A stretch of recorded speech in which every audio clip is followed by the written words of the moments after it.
Where's my wish list? Steam? I want to check if they're selling anything. Really?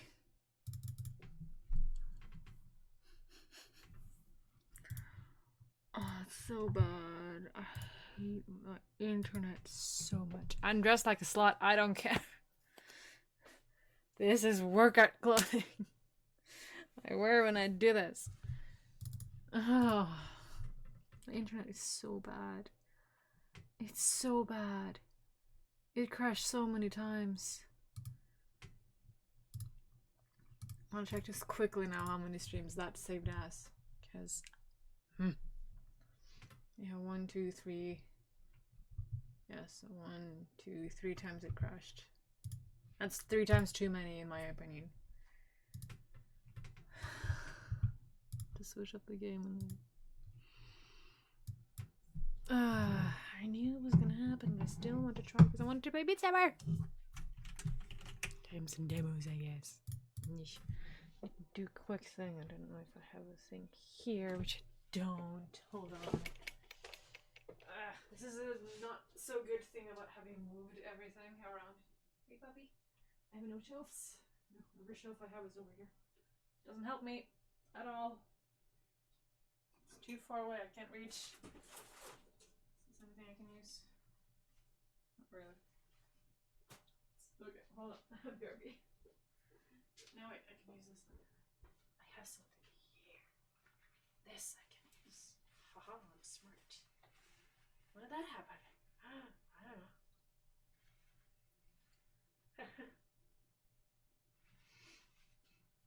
I need to use my little shelves behind me to do that now. To store things and like pencils and whatnot. Just have them lying out here like I do now. Okay. OBS, I need to see you on top of the stream. Okay, what to do? We have 19 minutes. It's just no point in continuing with Beat Saber. It's gonna continue on crashing. I'm not even trusting my computer to keep the stream going right now. That's how bad it is. You saw I couldn't even see my wish list. It was there, 2 seconds. There we go. Click before it goes away. Anything on sale? Corpse Party's on sale. That would be fun, but no, I don't have any money right now. Do I still want this game? That's like half of the games I have here I don't really care about. Like this one. I think I'm gonna take this one away.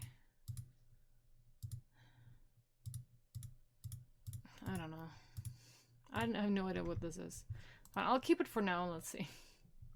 That's the kind of thing. I don't ever buy them.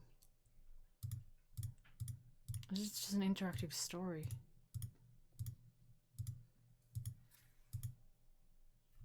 It costs money? It's too much.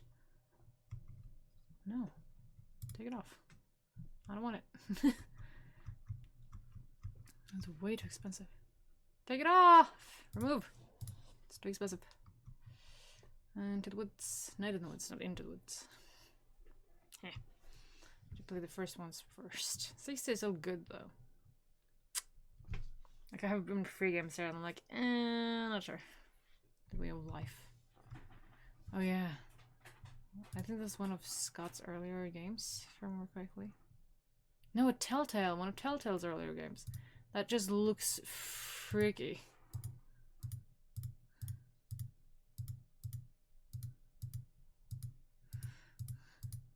Bob Ross. I have no idea what this is. I'm scared to know also. This one is, that's gonna make my brain hurt, so no. That needs to be way on sale before I get that one. Pretty hard. I thought I had those. Not enough sale. This kind of came and didn't stay at all. Heads up, yeah, coming soon, coming soon. I have technically bought this one, but I don't know how to redeem it. I'll probably have it on the email somewhere. Okay. I wanted music. It Beat Saber doesn't work. I don't get what you're dash. I'm done with that. I can also just cut it here. I can just read horror stories online. That's an option.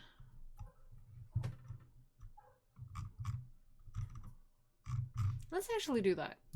Let's see me in a better light, because that's exactly what you need. More light on me while I'm... Okay.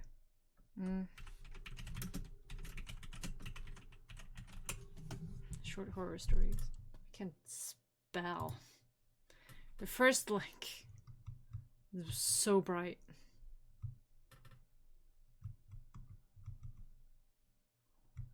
Oh, that is really short.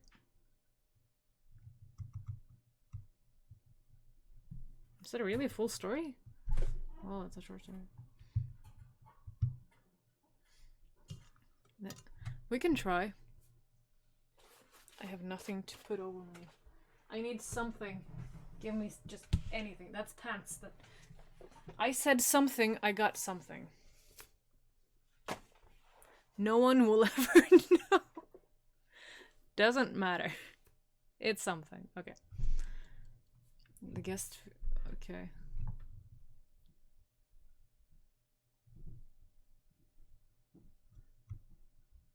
I should probably read this before. I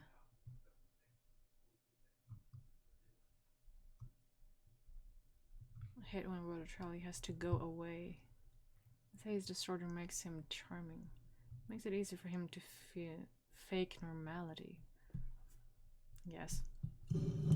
Remember, Brother Charlie has to go away. My parents constantly try to explain to me how sick he is. That I'm lucky to have a brain where all the chemicals flow properly to their destinations, like undammed rivers. When I complain about how bored I am without a little brother to play with, they try to make me feel bad by pointing out that his bedroom likely far surpasses mine. But his bedroom, right? Considering he's confined to a dark room in an institution. I always beg for them to give him one last chance. Of course they did at first. Chad had been back home several times, each shorter in duration than the last. Every time without fail, it all starts again. The neighborhood cats with gouged out eyes showed up in his toy chest. My dad's razors found dropped on the baby slide in the park across the street. Mom's vitamins replaced by bits of dishwasher tablets. My parents are hesitant now, using last chance sparingly. They say his disorder makes him charming, makes it easy for him to fake normality, and trick the doctors who care for him into thinking he is ready for rehabilitation. That I will just have to put up with my boredom if it means staying safe from him. I hate it when Charlie has to go away. It makes me have to pretend to be good until he's back. These are a little too short again. I could not look worse. I'm finding it on my phone. Hold on. Spooky. Okay. Let's get me in the middle. Why not? Let's move OBS out of there so it doesn't look as visible. And I don't know why I have this there. Let's move it there. Thank you. Okay. It's better. Phone. There you are. Come to me. Let's not look up short because it's gonna be too short. Ugh.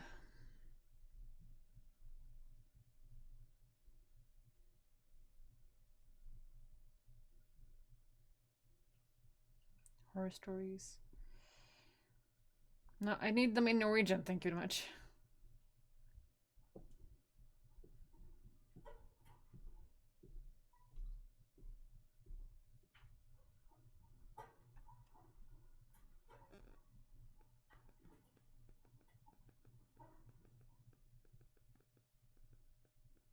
Yes. No, these are still really short.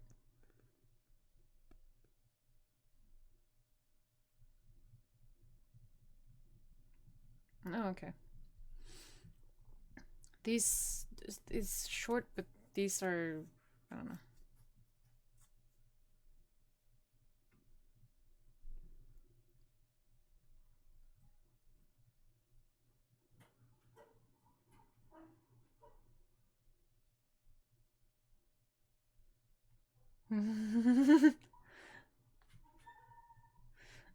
It's a tweet.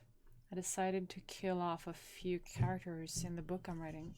It would definitely spice up my autobiography by a little.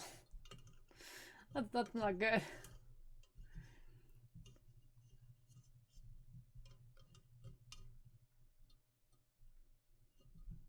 These are just like, oh, sentences.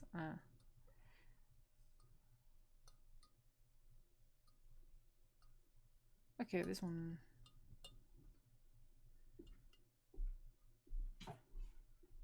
Yeah, 9 real life horror stories. Let's see. Zodiac Killer. That's an actual thing.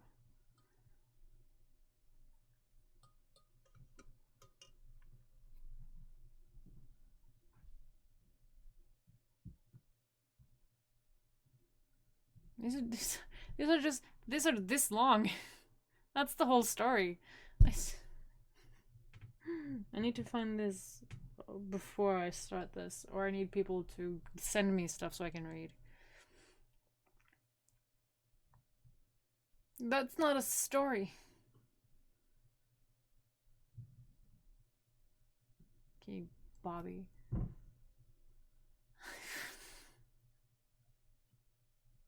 No, they're just it's not horror stories. They're just mentioning of people getting people despairing. Creepypasta. I should look for that.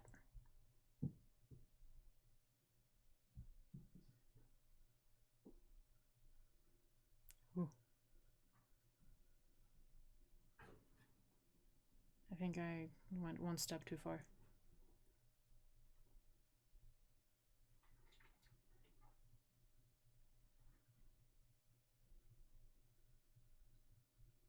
I can't scroll down. Oh, there I can. Okay, no. Yes. I should pay more attention to the missing cat poster. Missing cat. The poster said it had a black and white picture of the cat in question. A generic looking animal with molded fur and a bored expression. I should have this. If I can do this, that would have been fantastic.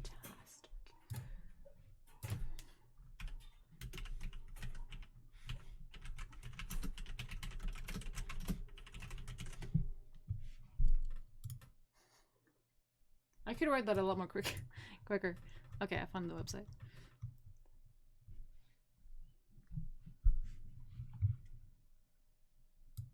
There's a lot of things happening on this website.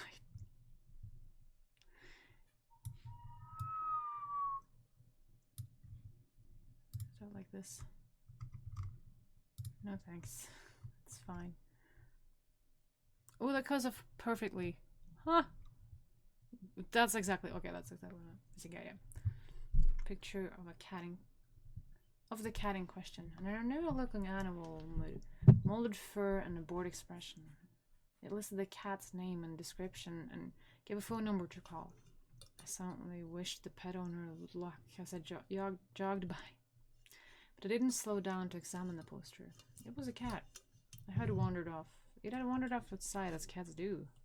For their sake, I hoped it found its way home again, but I certainly wasn't about to go looking for it. I was home toweling off the bathroom when my wife, Irene, said something through the door. What was that? I called, opening the door as I rubbed the towel vigorously over my head.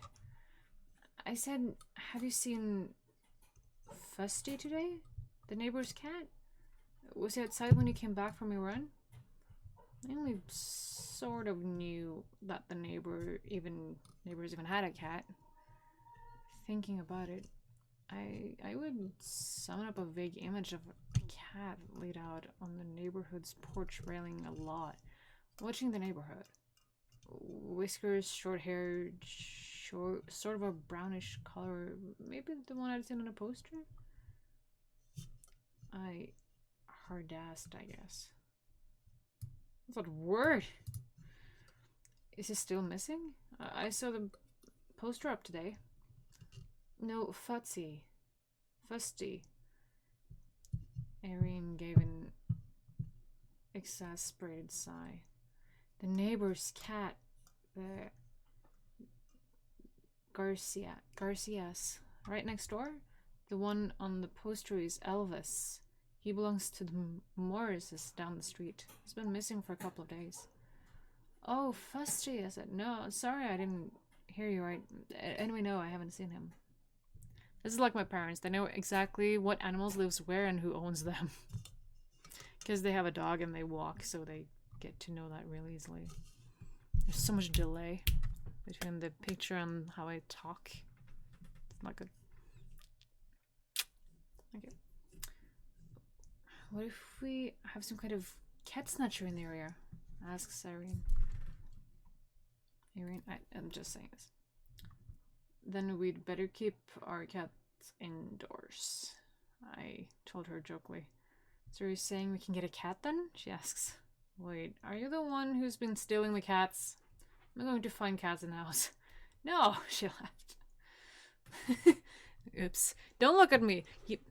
Yes, I brought Atlas home without telling anyone in my household and just like, hey, this is my cat.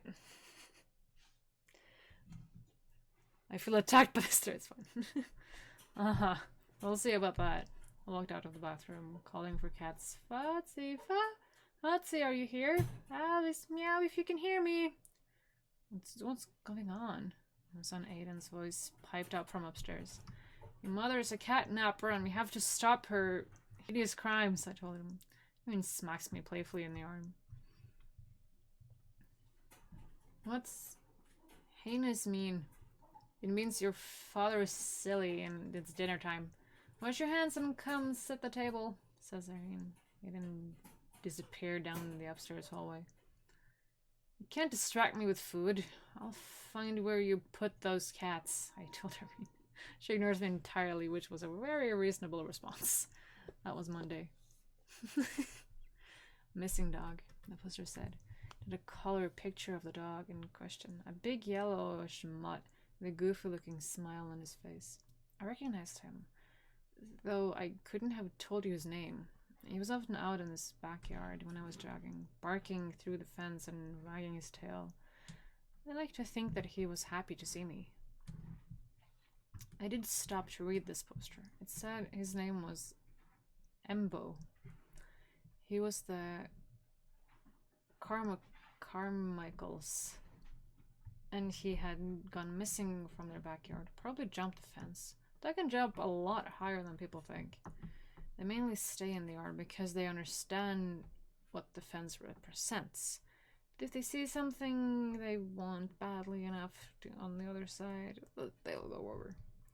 I felt badly for the Carmichaels. They had a son named Scotty who was in Aiden's class at school and who was doubtless torn up over his missing dog. He was probably spending the evening out looking for his dog, hoping to find him. I hope they found him alive. Cars drive faster through our neighborhood than they really should, and things can easily end badly for a dog daring out into the streets. Or maybe there was really something going on, like Irene had suggested. 3 pets missing in just a few days? That did seem suspicious. Why someone would be kidnapping random suburban pets was beyond me, but people do strange things all the time. It wasn't out of question. I had suddenly galled we'd never get a pet. I was suddenly glad. My god. Movement behind a nearby brush caught my eye. A flash of something dark moved suddenly. Embo? I called, moving slowly towards the bush. Is that you, buddy? The shape had been about the right size for Embo, but the wrong color. gives a sort of yellow lab mix. But the shape I'd seen was dark, almost black. Still, it was a late evening and the shape was in a shadow, so I told myself that it might be him. And if he had been lost, he could be muddy, something like that. In any case, it seemed worth checking out. Ambo was nearly at the bushes now. Everything was still. Ambo, you back there? My slow movements carried me around the edge of the bush and revealed nothing. Just grass and leaves on the ground. The same as the one side I'd come from. Confused, I crouched down and looked under the bush. Even poked my hand inside to rustle around. I hadn't seen anything move away, but there was just nothing there. After a minute of looking, I gave up and dug home. That was Wednesday. Amber Alert, my phone said. Scott Carmichael, 9-8. Age? 9. Dyslexia, stop moving words. Was missing. Last seen in his neighborhood the previous night. Shaggy blonde hair, brown eyes, jeans, and a t-shirt. Be on the lookout. I picked up Aiden from the school instead of letting him take the bus home. Obviously nothing was going to happen on the bus, but still. The Sprucott parking lot was jammed with parents who all had the same idea as me. A few people tried to make small talk, but mostly we just stared at the doors and waited for our kids to come out. The atmosphere was tense. They hadn't told Aiden's class that Scotty was missing, so Irene and I didn't talk about it either. We had pizza for dinner and cuddled on the couch as a family while we watched movies. Aiden must have known something was up because ordinarily he'd never have to put up with that much physical contact from his mother and I anymore.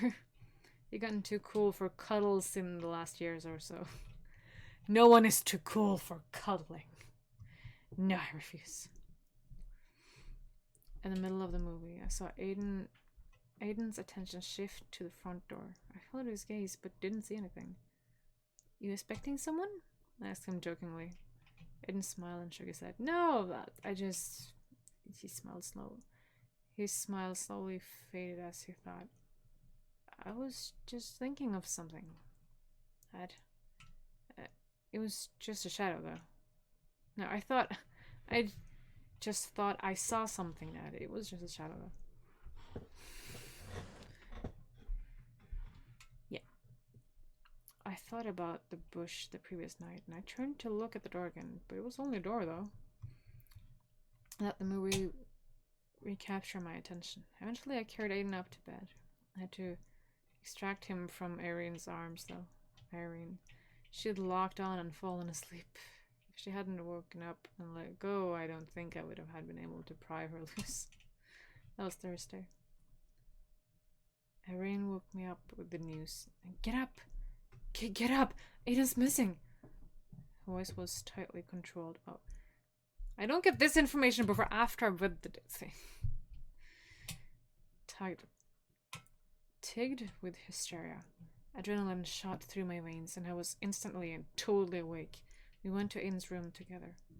He wasn't there. His window was latched, and the door on the house were still locked.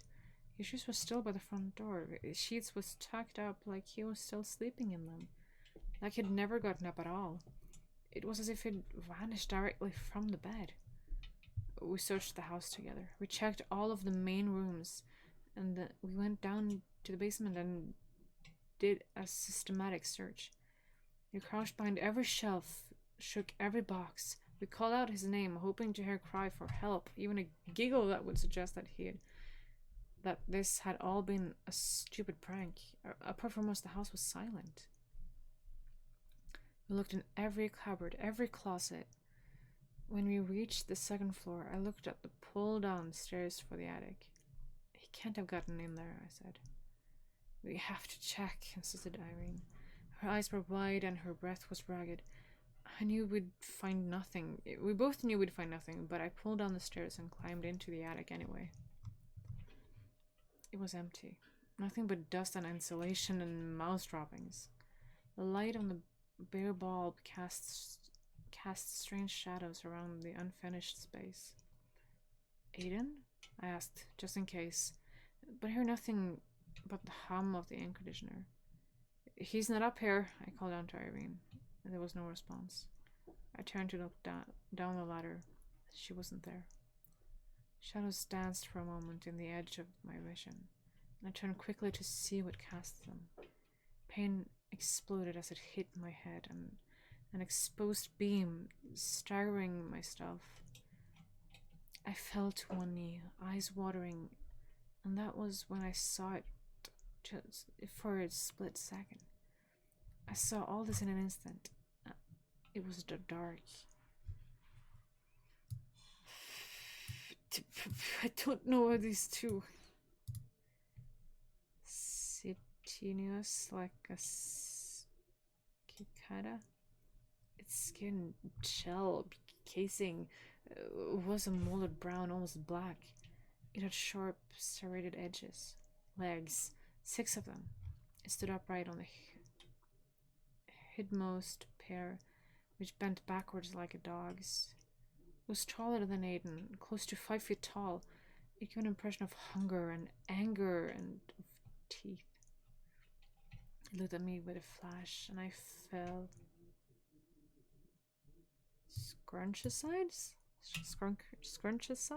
sided. It saw me. Then it was gone. A millisecond later, seen only through a sharp pain and watery eyes. I could believe it. I had imagined it, except that Irene was gone. No stain, no blood, no sign, just absence. Aiden too, and Scotty and Embo and Elvis and Futzy, all taken, all gone. I scrambled through the attic to where I had stood. Nothing marked its presence. No dust had been disturbed by its passage. But Irene and Aiden had been silenced from the world. All trace of them as gone as the creature I'd glimpsed. I stumbled down to the stairs and made my way outside, somehow believing that perhaps they had only been taken from the house, that they were not outside our world, but simply outside. What I found only made things worse, though. The neighborhood was alive. People ran from their houses and were gone in mid-step. Men and women called out their spouses for the children, their fanatic cries unanswered. As people realized what was happening, they related to the dubious safety of their houses, shutting the doors and drawing the windows behind them in an effort to hide. It did not bother. My house had already failed as a sanctuary. I tried to gather people together to somehow fight back, but 2 people disappeared from our group in an instant, and the others scattered. I called the police, who sent a car over. I heard its sirens approaching, and then a crash. The sirens still sounding. I suspect that if I went to look, I would find an empty car still running. I didn't know why I hadn't been taken. I don't know what they want. I don't even know how many there are. I haven't seen any since the attic. Only ideas of movements, glimpsed at the edge of vision, and the absence which speaks to their presence. I've given up. I can't think of anything else to do. Nothing but sit here and wait. I can almost see their flickering behind me. I won't look. I don't know the game, but I won't play it anymore. I love you, Aiden. I love you, Irene. I hope it didn't hurt.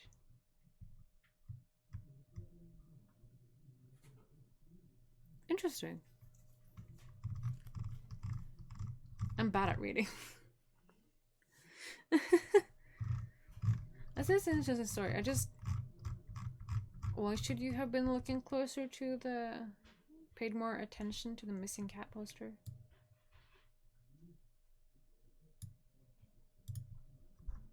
I don't know. I think I would have started putting in when the first kid disappeared. Or the third animal in the same street. And call the cops and figure out something. It didn't really give any answers though. Because that's the thing, it's like short stories. They just set up before the punchline. Thanos snap. Oh no. Yeah, another than direction I was expecting. No, me neither. And people didn't expect this. I saw a picture somewhere. If I can find it. When I clicked on this, or when I looked it up. Yeah, that.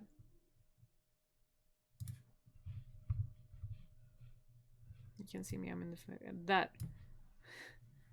I thought they were gonna be like turn into humans or something. The cat that wrote.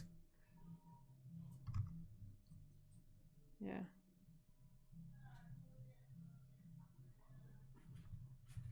Oh, I don't think I'll. Ooh. No, not a video. This one. Get me back. It's too bright. Can't handle the brightness. Make me smaller. Yes.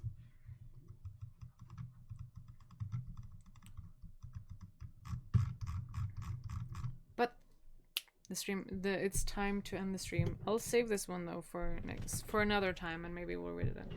If I can roll my chair back. I know I look like a stripper. It's fine. Work out, because Beat Saber. I blame that. Okay. But I'm gonna do it here. So thank you everyone so much for watching this chaos that was Beat Saber and horror stories. I'm gonna drop the pants now. There you go. They're warm. Need something warmer because it's too cold to not wear anything else. But thank you guys so much for watching. I'm gonna be back again tomorrow, same time as always. I hope you enjoyed, and I hope I will see you all in the next video. Bye everyone. Hiccups. Bye everybody.